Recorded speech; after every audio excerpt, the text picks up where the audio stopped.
I'm Nadia Carrera, and I'm going to be talking about language and cognition. So some of the two big concepts that we need to know about are linguistic relativism, which is a theory that states that the language that you speak influences how you perceive and think about the world. So someone who was saying something in Russian would think about that sentence differently than if you were saying the exact same thing in English, just because of the structure of the languages. And the second theory is the structural feedback loop, which is a theory that states that a language's grammatical structure, even when semantically arbitrary, can influence non-linguistic cognition through a feedback loop. So this specifically refers to gendered languages like Spanish or Italian, where the gender of specific objects or concepts influences how we think about those objects and concepts. And then this is the essay that kind of kickstarted linguistic relativism.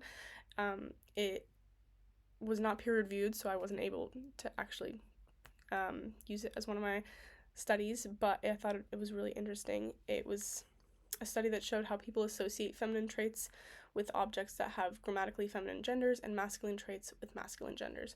So for example, in Spanish, bridge is masculine, it's el puente, so people were more likely to describe bridges in Spanish as strong and stoic, versus in German, a bridge has a feminine grammatical assignment, and so German speakers are more likely to describe a bridge as beautiful and elegant.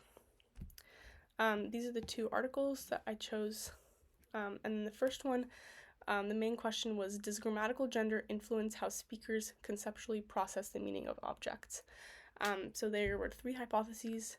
First was that participants would group items with the same grammatical gender more often than with mismatched grammatical gender. The second hypothesis was that this would hold true more often for animals than inanimate objects.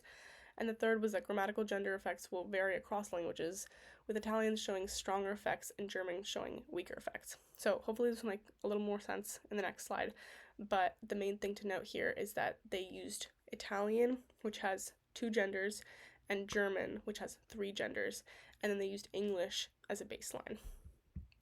So here's an example: English, Italian, and German. Participants were given triads of words and told to eliminate one of the three that didn't belong. They were told to identify the two that were most similar to each other based on the meaning of the word.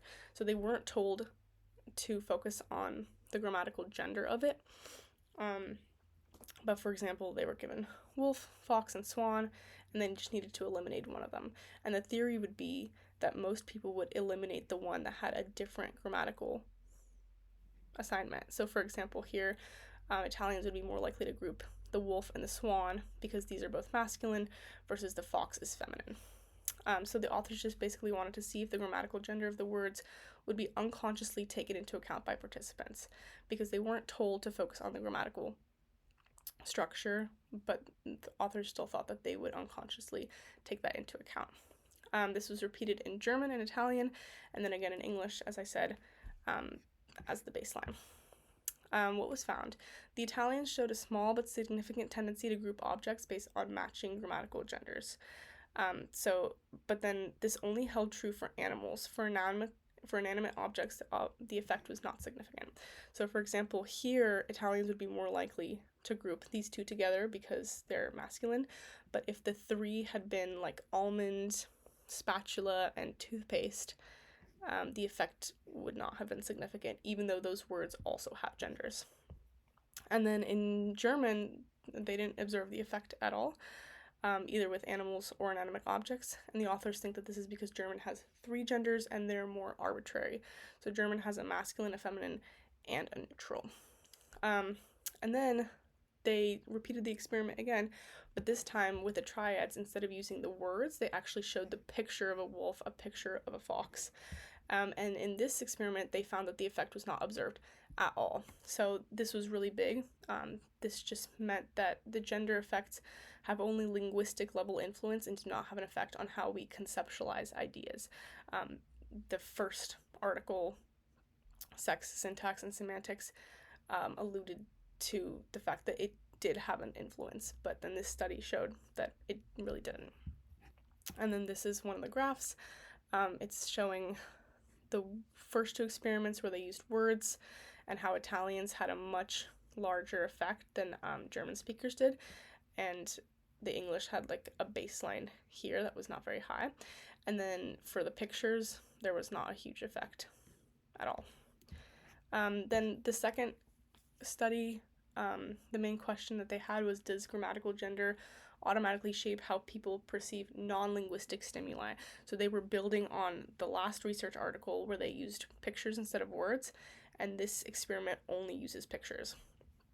So the hypotheses were one, that participants would use conceptual gender to guide judgments when it was relevant to the task at hand. Two, that French speakers would rely on grammatical gender even when it was not helpful to the task. And three, that English speakers would not show the same grammatical gender effects because, as we know, English is not gendered. So again, this will make a little bit more sense in the next slide. But basically, participants saw two images and then they saw a gendered face. And then when they looked at the face, they were asked to please decide as quickly and as accurately as possible whether the two images made you think of the person represented by the facial image. So for example, they were shown this image, and then the face, and then given time to decide whether the two objects corresponded with the face. And there were 4 conditions for this experiment. The first was that they were conceptually gender related. So, for example, here, these are both conceptually female because dress shoes and necklaces are associated more with females than males.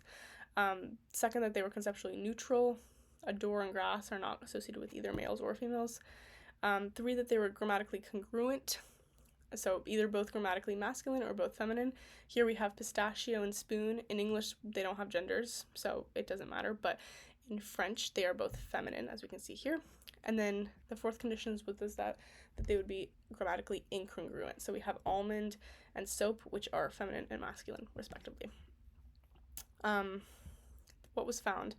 So the English speakers used conceptual gender as clues when available, but no grammatical gender effect.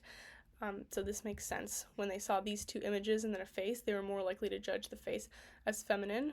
But when they saw this and this, there was no difference because in English, it wouldn't have been grammatically feminine. It would have just been neutral. And then French speakers used both conceptual and grammatical gender. So in this example, they would have judged the face to be feminine too, just because of the articles being feminine as well. And then they repeated the experiment with a slight caveat. They replaced the gendered faces with neutral faces, and the same priming occurred, but this time they were told to ignore the 2 pictures and just judge whether the face was feminine or masculine. And from this experiment, it was shown that French speakers still showed grammatical gender effects even when they were irrelevant to the task at hand. So this showed that gender effects are implicit and automatic, which was what they were trying to prove. So what does this mean? The first experiment, let's talk about some differences. The first experiment used the spelled out versions of the words and did find gender effects. They compared gender effects between animals and inanimate objects and only found the effect was significant with animals. And then they compared Italian, which has 2 genders and a biological assignment, with German, which has 3 genders and more arbitrary assignment. And then they also included English as a baseline. Whereas experiment 2 used pictures of the concepts instead of the spelling of the words. So there was no reminder of their grammatical gender. And they also found significant effects of unconscious automatic gender effects. And they only used 1 language, which was French, and then they used English as a baseline. So in conclusion, both of these articles together found support for the theory of linguistic relativism, and they found that gender effects were less influential than initially thought to be. The first study showed that grammatical gender doesn't have an effect on conceptualization, but then the second study, when they expanded on that theory, showed that it actually does. So gender effects are more prominent with 2 gender languages and less so with languages that have 3 genders or no gender at all, which was shown with German and French having less effect. And future studies may look to compare more languages to see the extent of these effects. And then here are my references. Thank you for listening.